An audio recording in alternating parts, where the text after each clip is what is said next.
So I'm going to give you guys a hint, okay?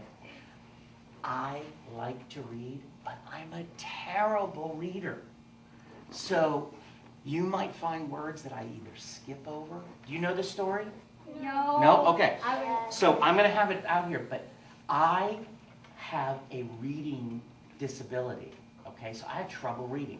So you don't have to raise your hands, but if anyone else in here has trouble reading, it's okay, because someday you too can be a school board member. Hopefully you'll be something a lot more successful than that. But I do like to use voices. So if I can, I'll try and use some of my voices, but I don't always know the book yet, okay? And then if not, then I did bring a silly book that I can read for you guys too, okay? So, A Bad Case of Stripes by David Shannon. Oh, good. I'm going to keep you close. This way you can help me with the words. Okay. A Bad Case of Stripes by David Shannon. Camilla Cream loved lima beans, but she never ate them. All her friends hated lima beans, and she wanted to fit in. Camellia was always worried about what other people thought of her. Today, she was fretting even more than usual. Fretting. I don't know. I think I know that word. Anybody have an idea? Raise your hand if you think you know what fretting might be. What do you think it is? Shaking. That's a good idea. What do you think? Disturbed. Wow, you guys, you're 5th grade or 3rd grade? Third grade. Whoa, smart. Okay. Today she was fretting even more than usual. It was the first day of school, and she couldn't decide what to wear. There were so many people to impress. She tried on 42 outfits, but none seemed quite right. She put on a pretty red dress and looked in the mirror, and then she screamed. Her mother ran into the room, and she screamed too. "Oh, my heavens," she said. "You're completely covered in stripes." This was certainly true, and Camellia was striped from head to toe. She looked like a rainbow. Miss Cream felt Camelia's forehead. "Are you all right?" she asked. "I feel fine," she answered. "But look at me. But just look at me." She looked back into the bed, and instantly her mother ordered, "You are not going to school." Camellia was relieved. Okay.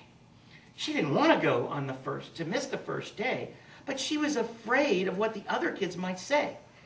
She had no idea what to wear with those crazy stripes. I don't think I would know what to wear. That afternoon, Dr. Bumble came to examine Camellia. Most extraordinary," he exclaimed. "I've never seen something like it. Are you having any coughing or sneezing or runny noses? Aches? Maybe some pain? Chills? Hot flashes? Dizziness? Drowsiness? Shortness of breath? Or any uncomfortable twitching?" "No," she told him. "I feel fine." Well then," the doctor said, turning to Miss Cream. "I don't see any reason why she shouldn't go to school tomorrow. There's some ointment that you could help clear up those stripes in a few days. If it doesn't, then you know where to reach me." And off he went. The next day was a disaster. Okay, disaster. Is disaster a good thing or a bad thing? It's a bad thing. Okay, so the next day was a disaster. Everyone at the school, they laughed at Camellia. They called her Camellia Crayon and Night of the Living Lollipop. She tried her best to act as if everything were normal. But when the class said the Pledge of Allegiance, her stripes turned red, white, and blue, and she broke out in stars. Okay, maybe she's a Patriot fan. No. The other kids thought this was great. One yelled out, "Let's see some purple polka dots." Sure enough, Camellia turned all purple polka dots. Someone shouted out, "Checkerboard!" And a pattern of squares covered her skin. Soon everyone was calling out different shapes and colors, and poor Camellia was changing faster than you could change the channels on a television. That night, Mr. Harms, the school principal, called. I'm sorry, Miss Cream," he said. "I'm going to have to ask you to keep Camellia home from school. She's just too much of a distraction. I've been getting phone calls from other parents, and they're afraid that those stripes might be contagious." Somebody raise their hand if you know what contagious means. What does contagious mean? Spreading. Good job. Spreading. They thought maybe that the other kids might get it. Camellia was so embarrassed. She couldn't believe that 2 days ago, everyone liked her. Now nobody wanted to be in the same room with her. Her father was trying to make her feel better. "Honey, is there anything that I can get you, sweetheart?" he said. "No, thank you," sighed Camellia. What she really wanted was a nice plate of lima beans. But she had been laughed at enough for one day. Well, yes, I see. Dr. Bumble mumbled when Miss Cream phoned the next day. I think we better bring in a specialist. We'll be right over. About an hour later, Dr. Bumble arrived with 4 people in long white coats. He introduced them to the Creams. Yes, this is Dr. Glump, Dr. Sponge, Dr. Cricket, and Dr. Young. Then the specialist went to work on Camellia. They squeezed and jabbed and tapped and tested. It was very uncomfortable. Well, it's not the bumps," said Dr. Grump.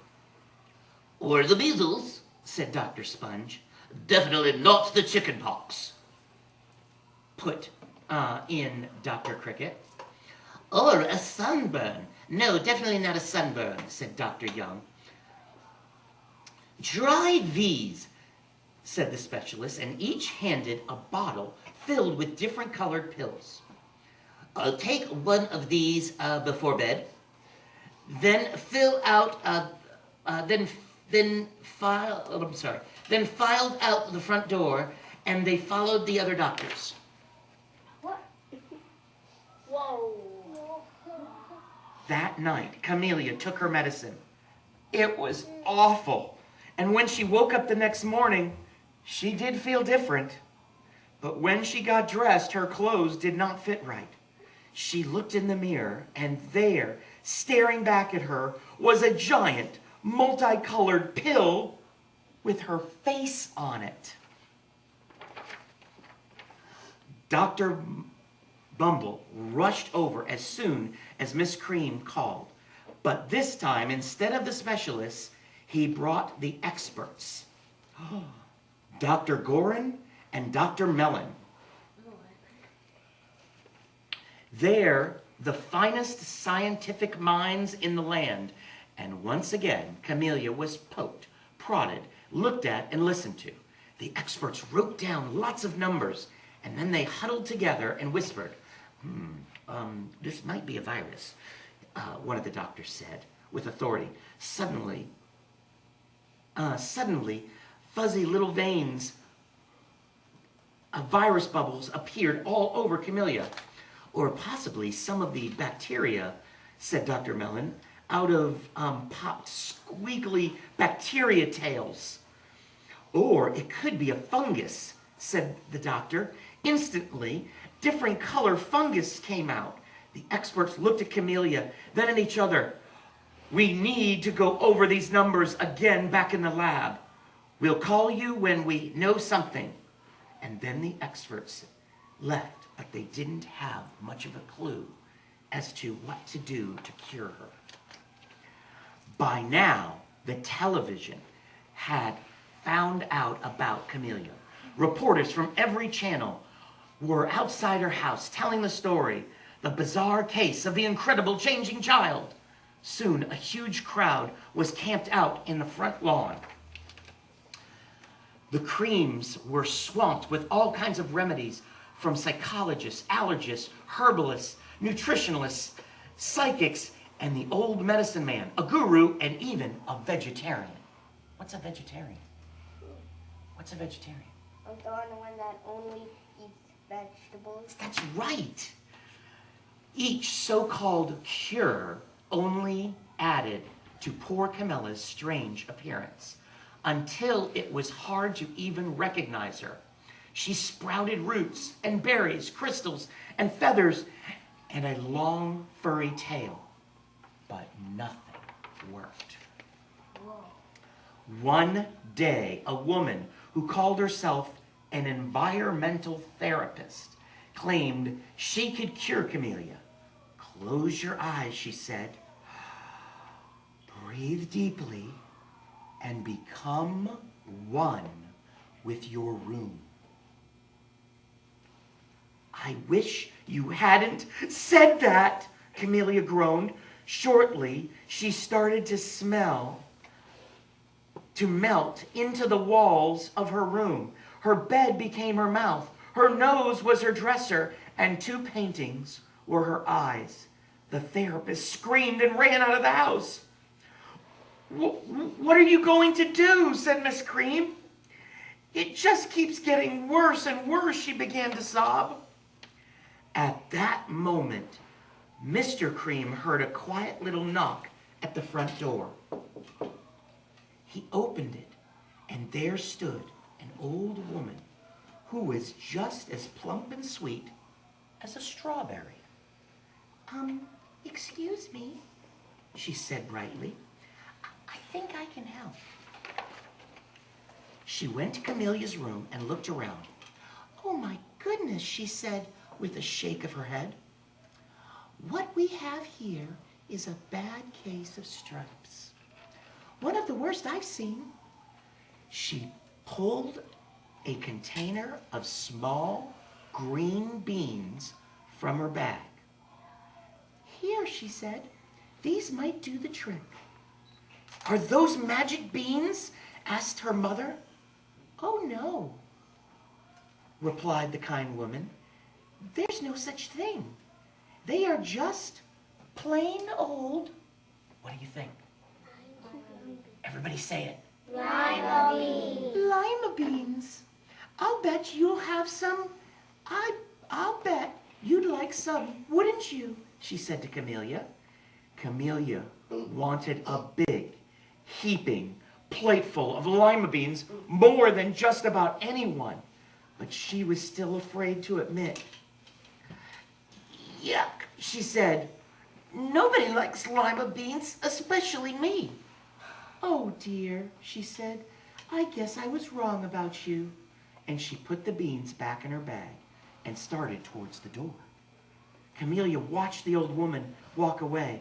Those beans would taste so good, and being laughed at for eating them was nothing compared to what she's been going through. She finally couldn't stand it. Wait, she cried. Okay, the truth is I really love lima beans.